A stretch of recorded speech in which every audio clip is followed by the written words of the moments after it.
Welcome back to another episode of Messy But Motivated with Melinda, where we embrace the messy but still stay motivated. Yesterday was hard and heavy, and being an empath, many of you probably are empaths, just like myself, and you found yesterday to be very heavy.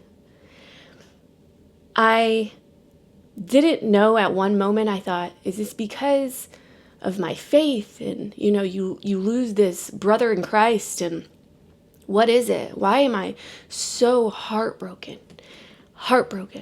I mean, I felt as if I knew him and I didn't know him. It's not about who that person is. It's about how he affected your life. And many of you know I have always referred back to Charlie Kirk. I have always referred back to him. I make TikToks about how, he's just inspired me. And one thing that Charlie Kirk did for me and my family was he introduced us to faith and the importance of accepting the Lord as your Savior. And it's so hard. I guess I felt a safe spot when I had a question about it. When I always knew Charlie had the answer. So I would always go and look if he had the answer first, because one thing about him, if he didn't know the answer, he was going to find the answer. And it was very rare that he didn't have the answer. Having him on our side, and by that I mean it wasn't a red side or a blue side. I mean having him on our side when it came to faith in Christ and helping others and guiding them to Christ, it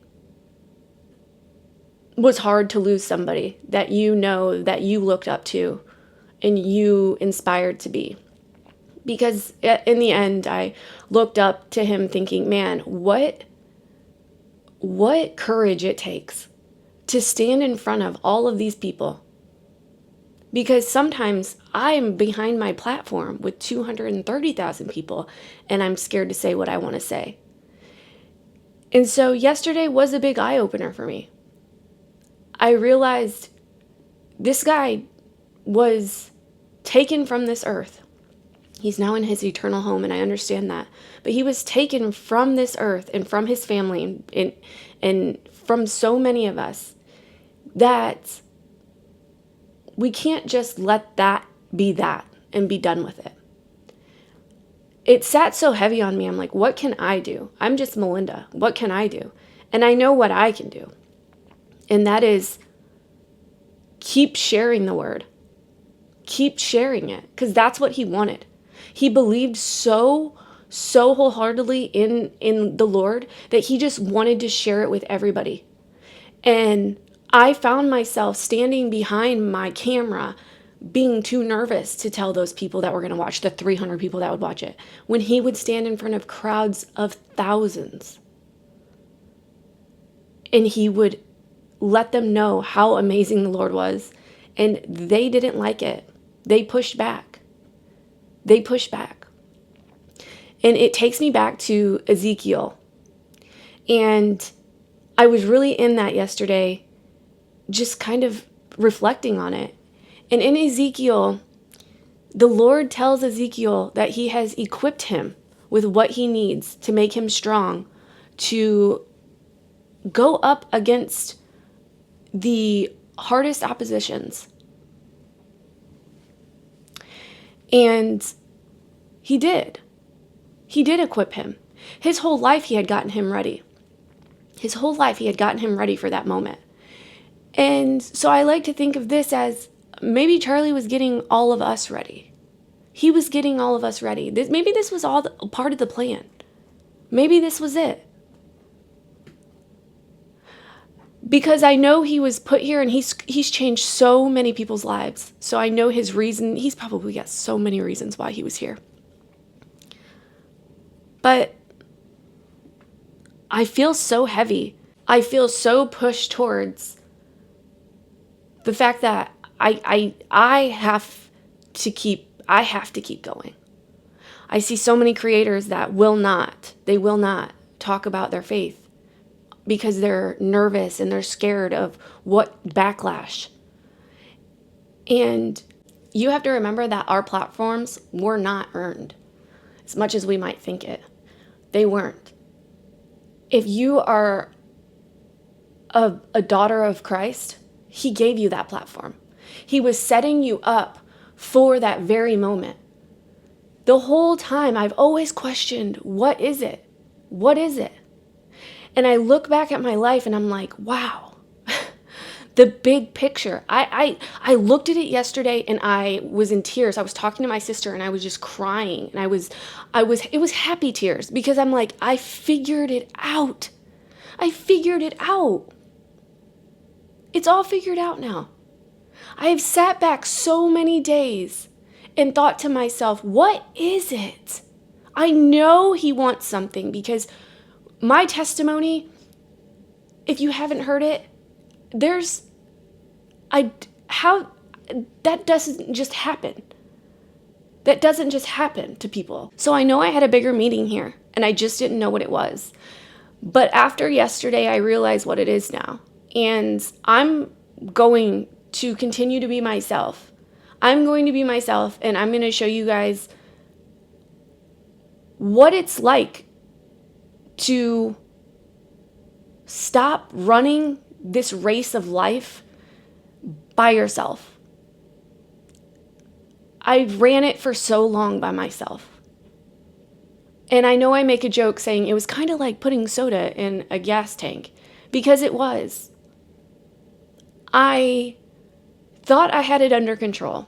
I thought I was okay. And I have people in my life that, got me through this. When the whole time, no, the Lord's carried me through it.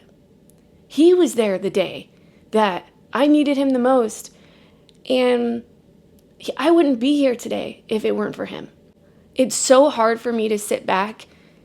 And I'm getting used to this, you guys. I really am. I'm getting used to the fact that I have to sit back and people will find him on their own time. And what I have to tell you is what I saw, I can't unsee. What I've been through and what I've came from and how far I've gotten, that's not a coincidence. So I have to keep preaching for him. I have to continue on the legacy of Charlie. I do. Because I thought about this. I said, who, and this is just Satan creeping in. Who do you think you are? Like, who do you think you are? What impact are you going to do? And here's what I say to Satan. Who was Charlie in the beginning? Who was Charlie? Look at how many lives he's impacted.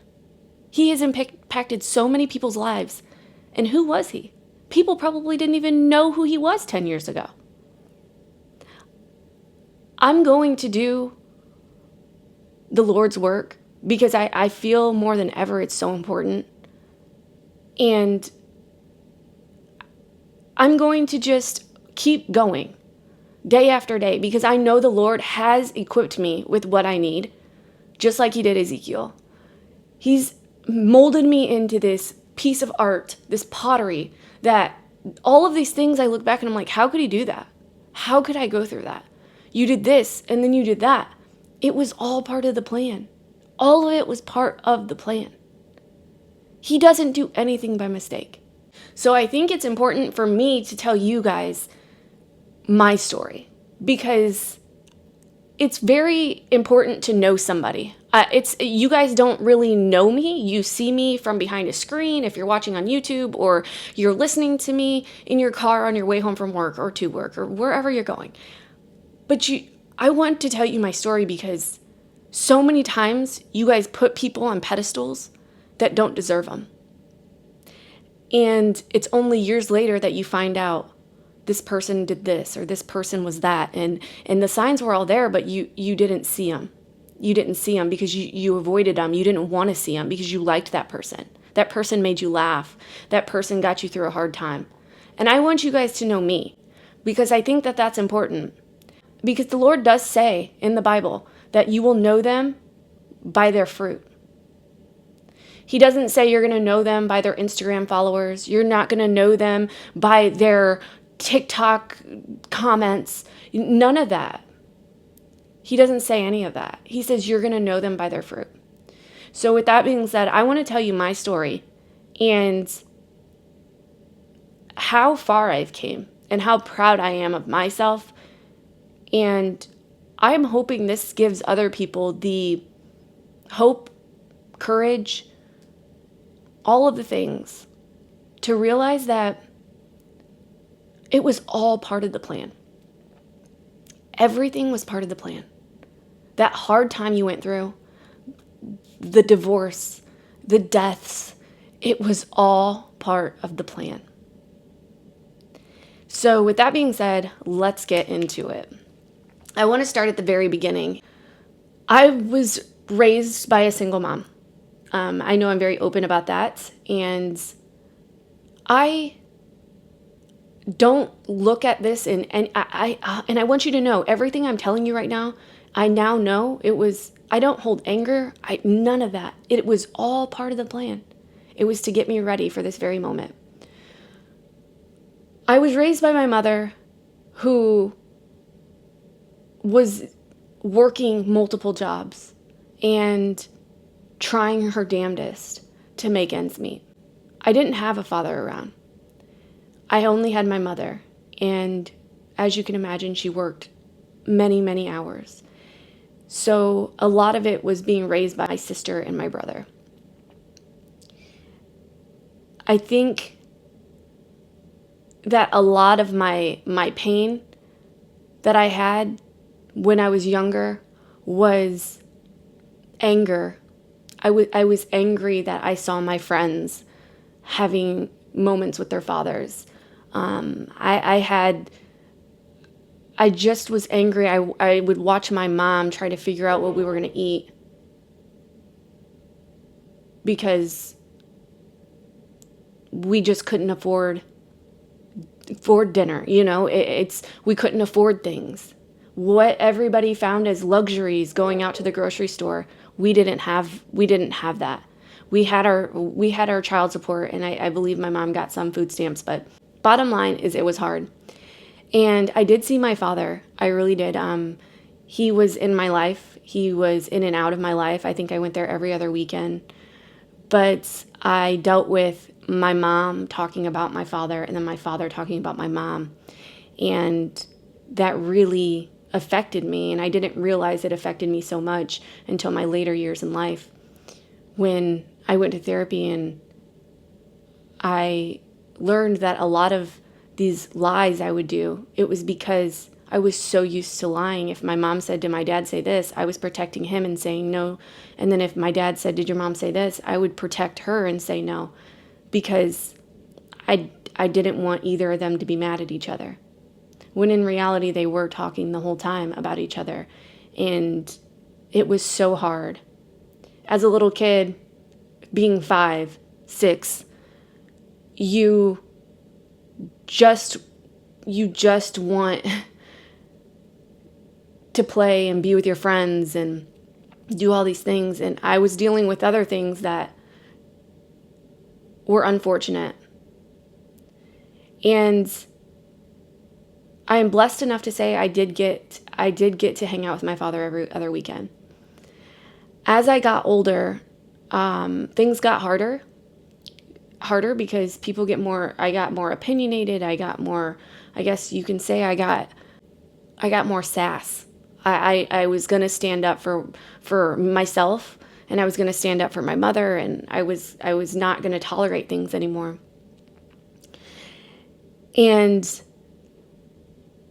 it was growing up and seeing all of these things, going from house to house. We were evicted all the time. No fault of my mother's own. She just was trying to make ends meet. I went to so many different schools. And until this day, I still have nightmares of going into a school that I have no idea where to go for my class. And I realized that that's all part of my childhood that I never really dealt with. I just figured it was a part of life. You go to different schools, you do all those things. But I always thought it was so funny that I was the new kid. Almost every year I was the new kid. And that sucked for me. And as I got older, my father would no longer really want to say, hey, these are my kids. It was more of, he would say, I remember a concert one time, he said, hey, tell everybody you're my little sister. And when you feel as if you're not wanted, that leaves something. It leaves scars that I never thought they would affect me. But at the end of the night, I would think, what really, when I look down deep, where's my pain? And my pain, a lot of it comes from feeling not wanted. Which led me into being rebellious in my teenage years. I was so rebellious. I put anger that I knew I just needed to deal with, but instead, as a child and as a teenager, you can imagine all those emotions and hormones. You're just angry. You're angry. And I didn't know how to deal with them, but I think we got through pretty well.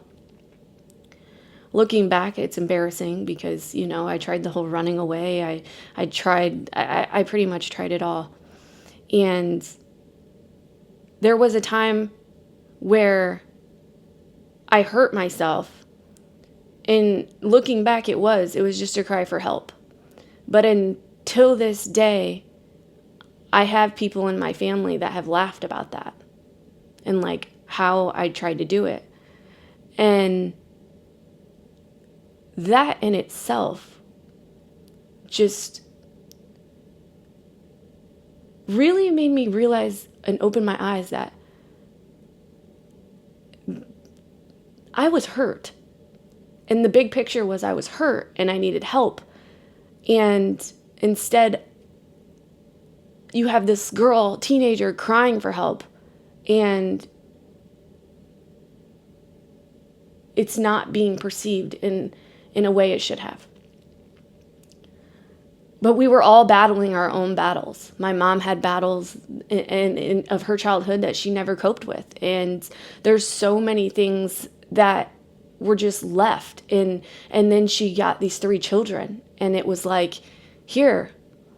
And many of you can relate to this. Our family, our mothers and that generation, they never dealt with things. We were making a joke the other day saying our generation knows the bar number to where our parents hung out at because we knew it by heart. You knew it. And it's so funny because I said that to somebody and she was like, oh yeah, I knew my mom's, and she named like 3 different bars that her mom hung out. I said, I do too. And it's because they didn't know.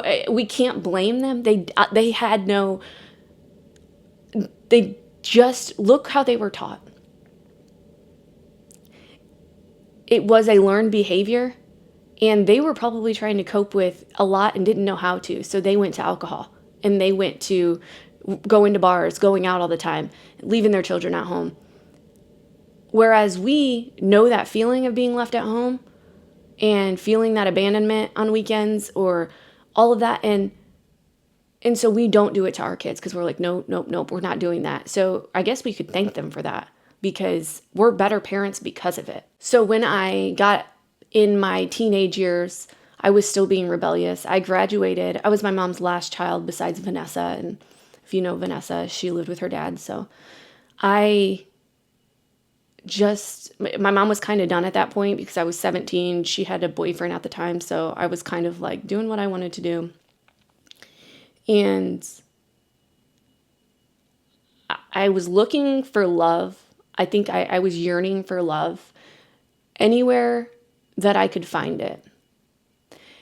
And that meant I was looking in all the wrong places. And I ended up getting married. And looking back, I know why I did it, and I don't regret it because, like I said, it's all part of my story.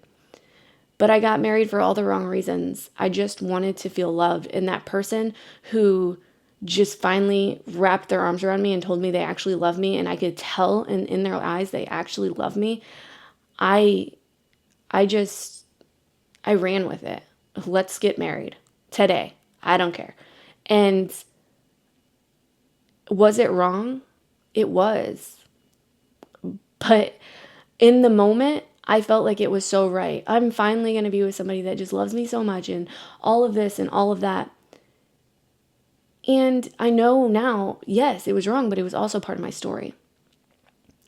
It wasn't but 3 years in, 2 years in, I really would sit back and I would look at my life. And I was just like, wow. I had planned that I was going to go in the military with my friend. And she went because we had to move different schools. She also was always moving different schools. And so she left her senior year. She didn't even spend. She went to basic training. And I had a boyfriend at the time, and I'm like, nope, I'm not going. And so after I'm married, I'm sitting back looking at my life and how it's just like, wow, where I could be today versus where I am today if I just would have went this route versus going this route. And I sat there and I remember I was sitting in my car one day and I thought, this is your life. You are going to work at TJ Maxx. At the time I was taking classes at Blackhawk College, and I was just, I couldn't believe how much I was having to pay. I was like, this is nonsense. Like, I don't know how people do this. And this was a community college. And I remember being like, I can't do this. I've got to break this cycle. Like, if I stay here in a marriage I am no longer happy in, because I wasn't, I sat back and looked and I'm like, this was not what I imagined my life being. We were stuck in the cycle where we just would come home, we would eat, watch TV all night and go to bed. That was our life. We would go to the bars on weekends. That wasn't the life I wanted.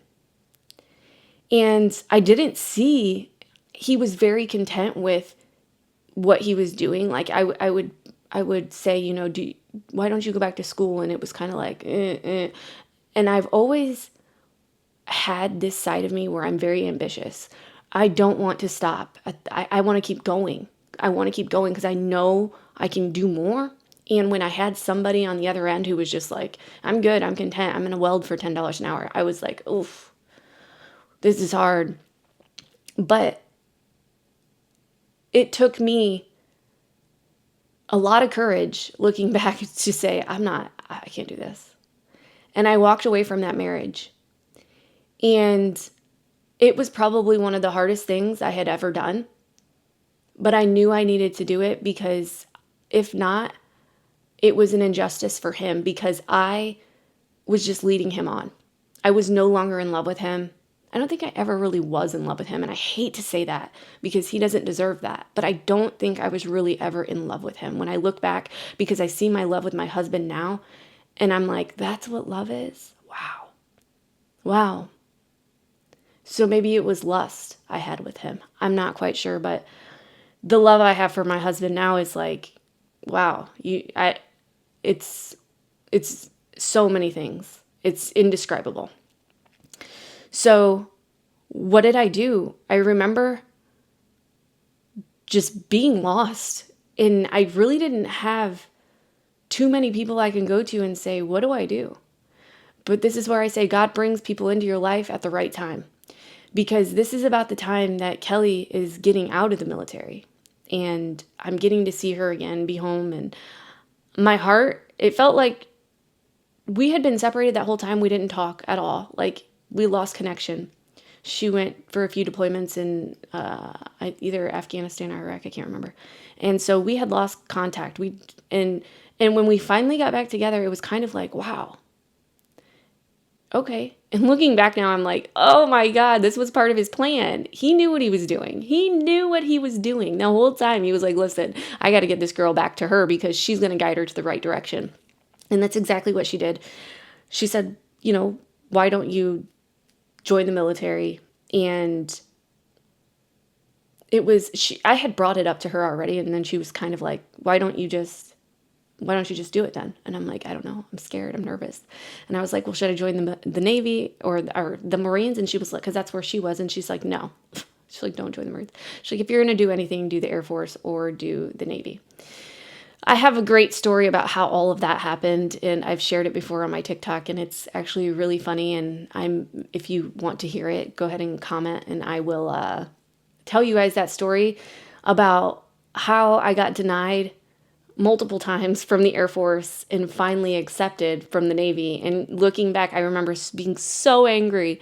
But once again, it wasn't my plan. It was his, and I was just having to navigate into what he wanted me to do.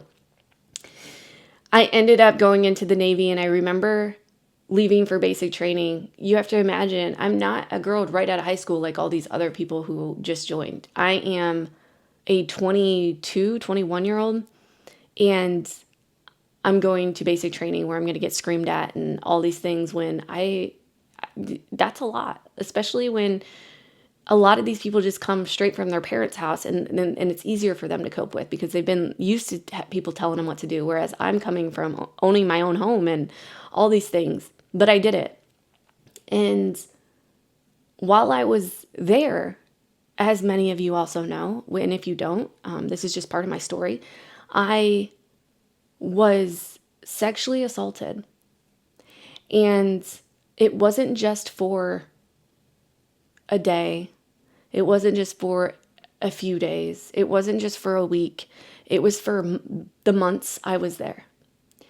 And the extent of it is even hard for me to come out about. And that's why I always tell you guys, I'm writing my book. My book is pretty much done. The ending is in progress because this is part of my ending right now, is overcoming that.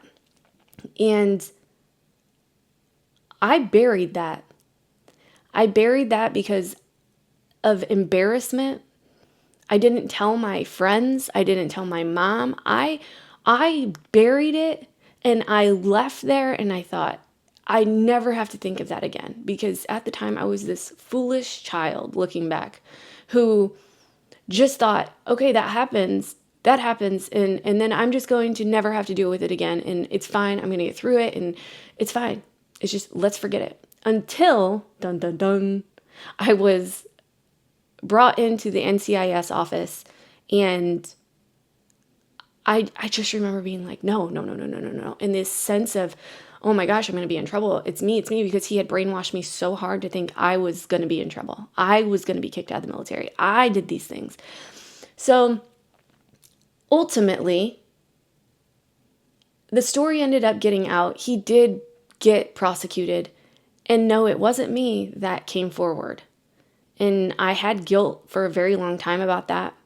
But I've really forgiven myself for that because I look back and I didn't know any better. I was in survival mode, and survival mode for me meant you got to protect yourself, and you want to get through this. If you say something right now, are you going to be able to go on with this, or are you going to go back to the same life that you had because you're going to be kicked out? Like, there was a lot of things going through my mind.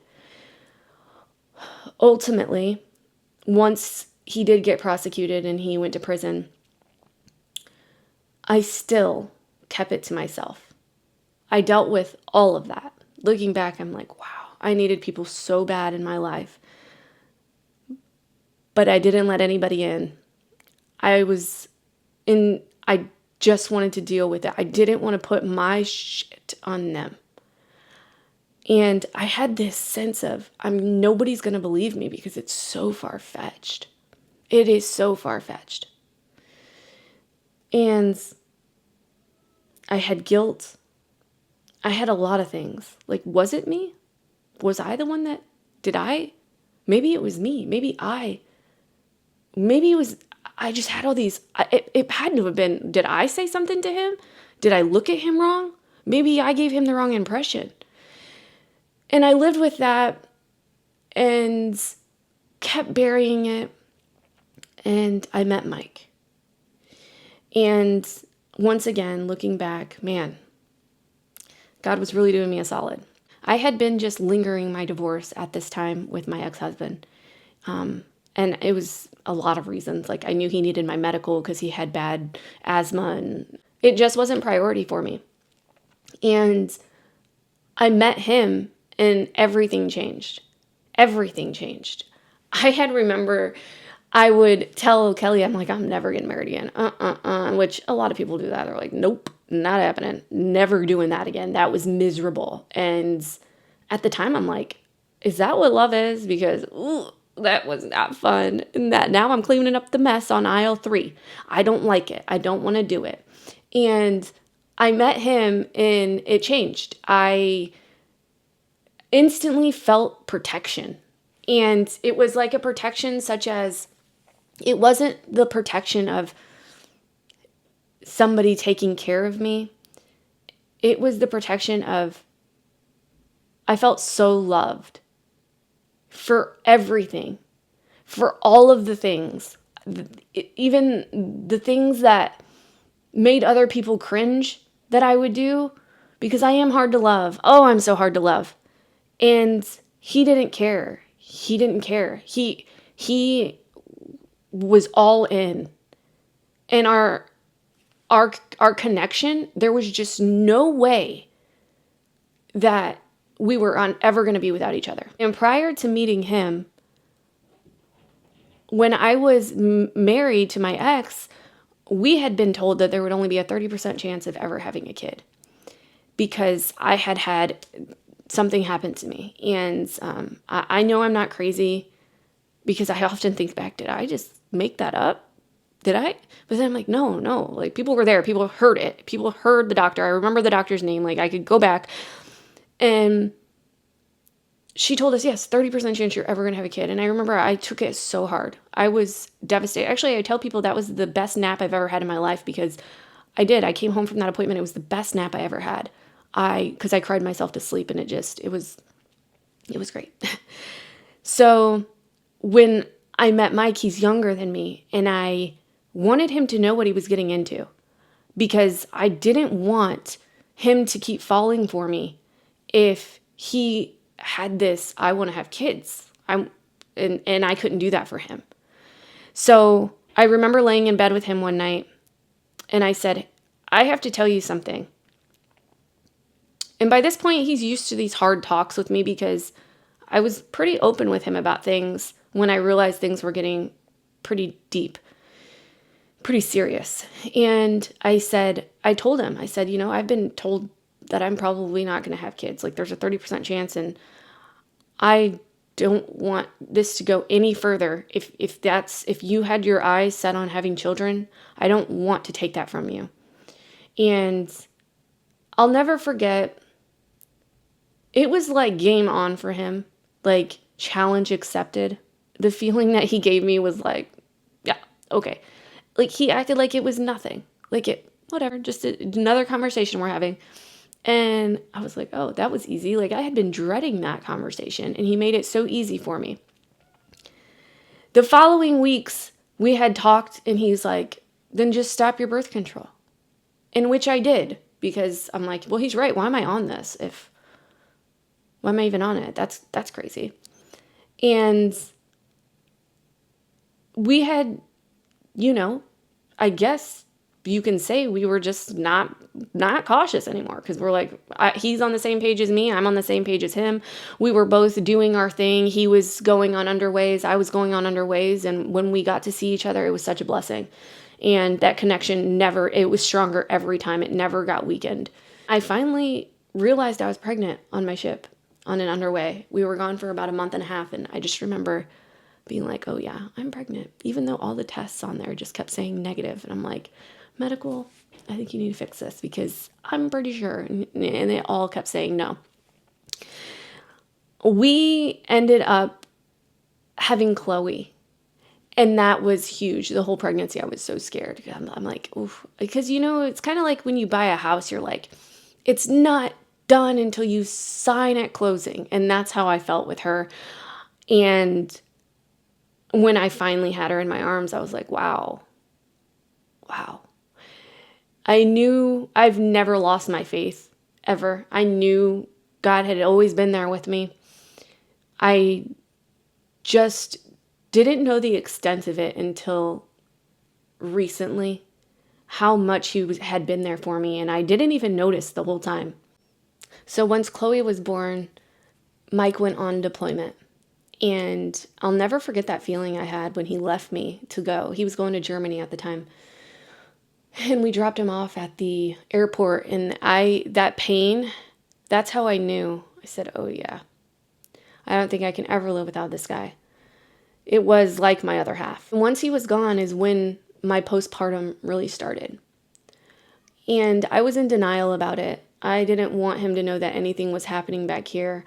My mom, thank God for her, came to be with me and she helped me because, but it was hard.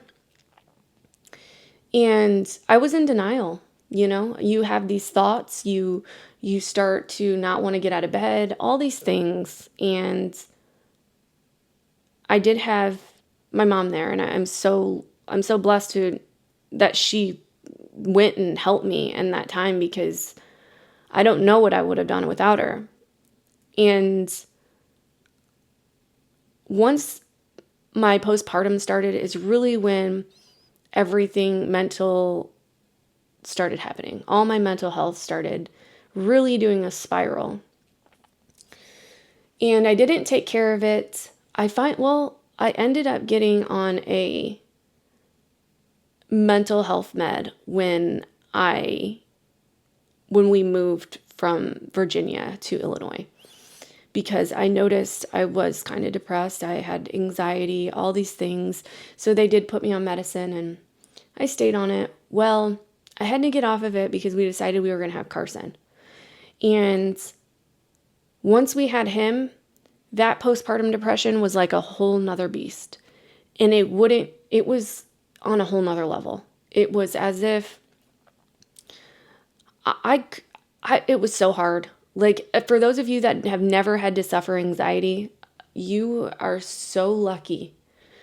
The feeling of your feet sweating and you feel like you're about to die. I wrote so many letters to people thinking that I was dying and they weren't catching something, and just looking at my kid, always thinking something was wrong, not sleeping, and then sleeping too much. It was just so much.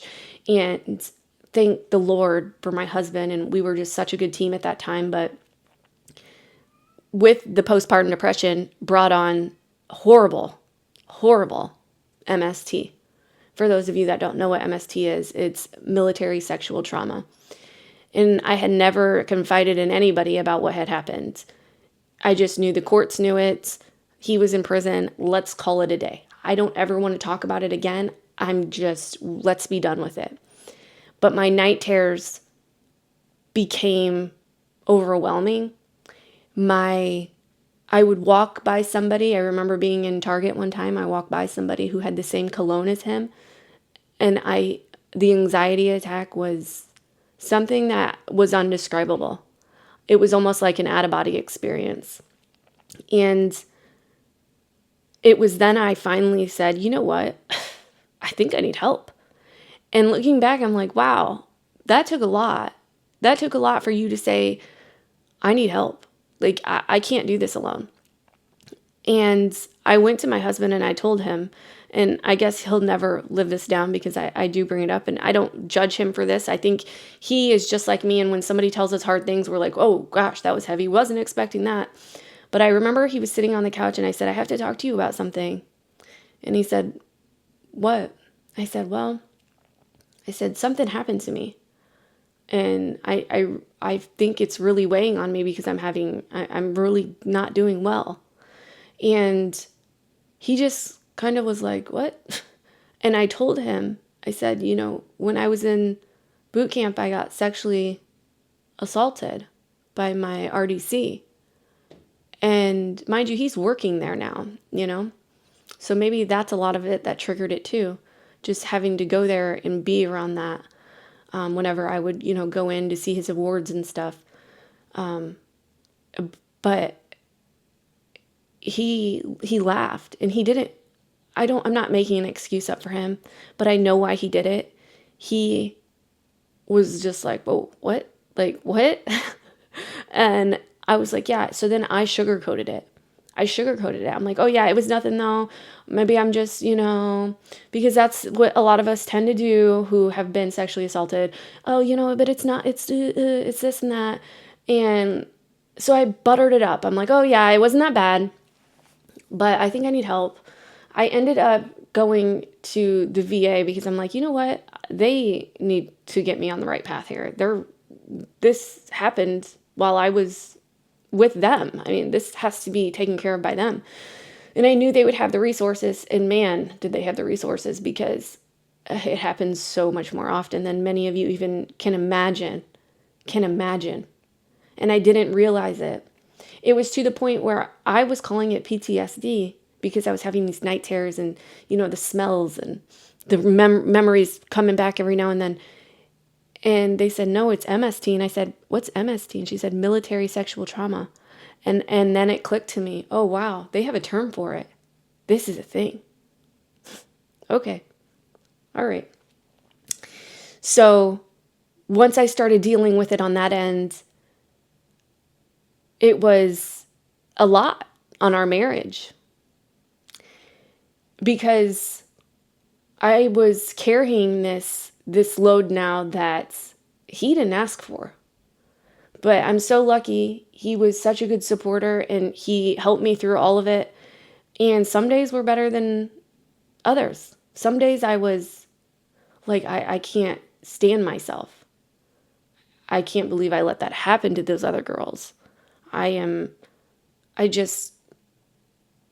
felt so much of just everything. I didn't know how to deal with it. And I actually, Carson is 8 now?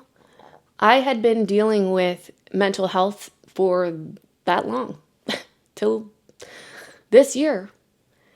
And what I just find, I don't understand why I didn't do it sooner, but, all on his plan, not mine.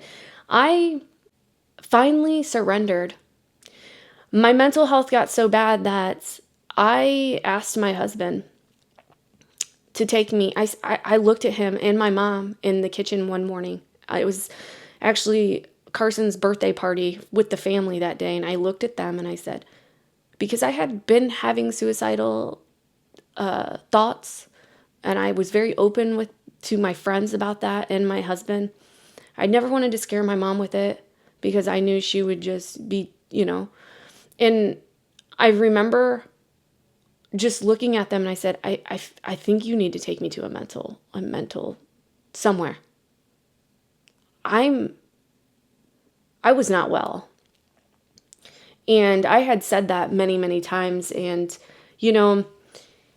it had always been, I would use THC because I had a medical card because I thought that was, let's do that. I didn't want to keep taking meds. So I was like, oh, I'm just going to take THC. And that's what I had been doing since 2020.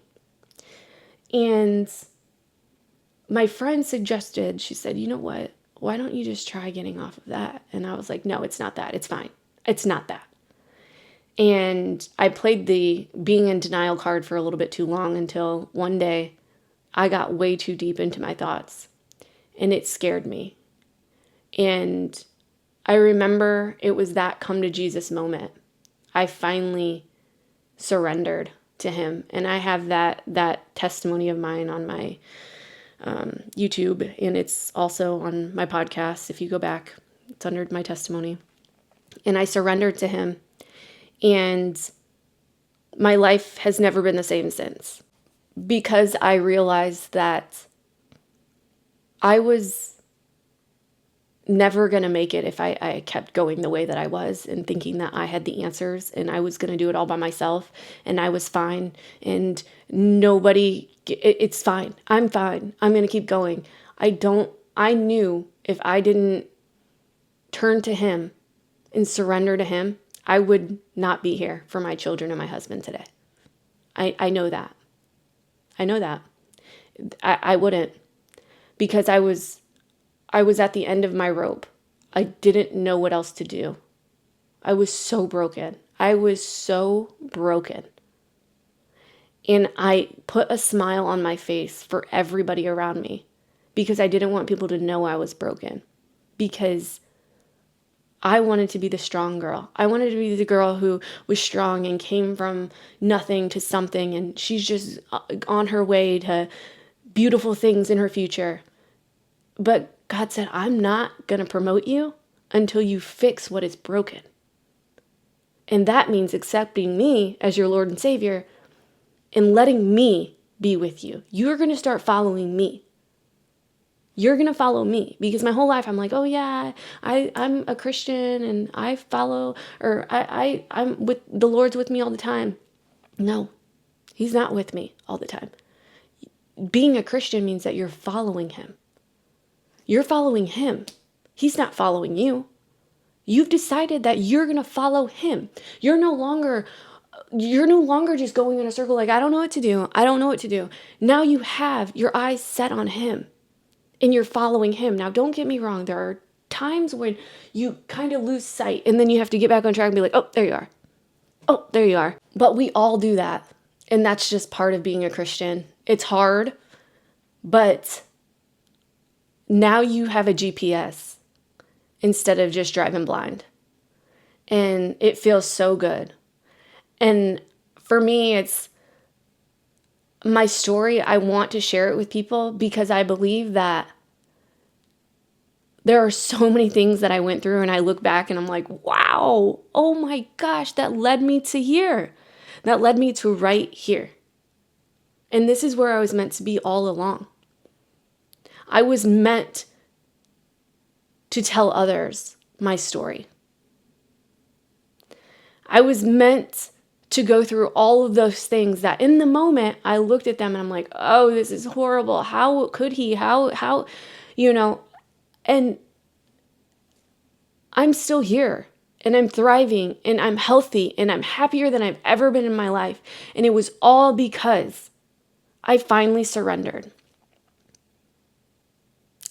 I started therapy right after that happened. My spiritual awakening, I guess is what I call it.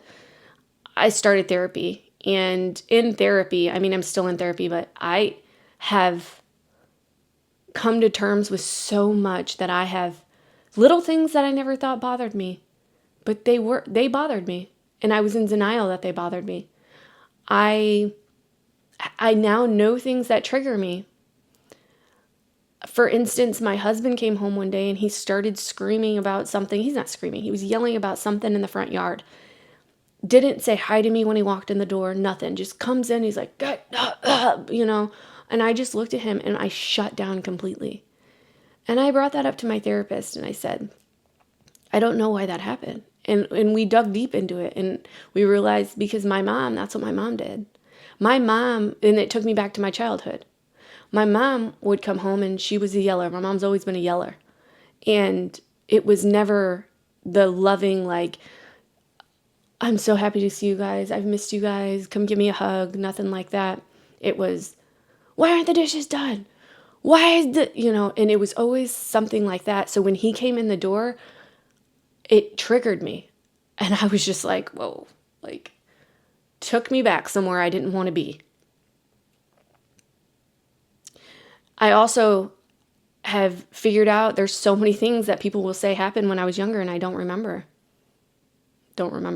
And I thought, are they lying? I had to ask my therapist, are they lying to me, or why am I not remembering these things? And she says, no, you block things out. It's a coping mechanism. You block things out in your life.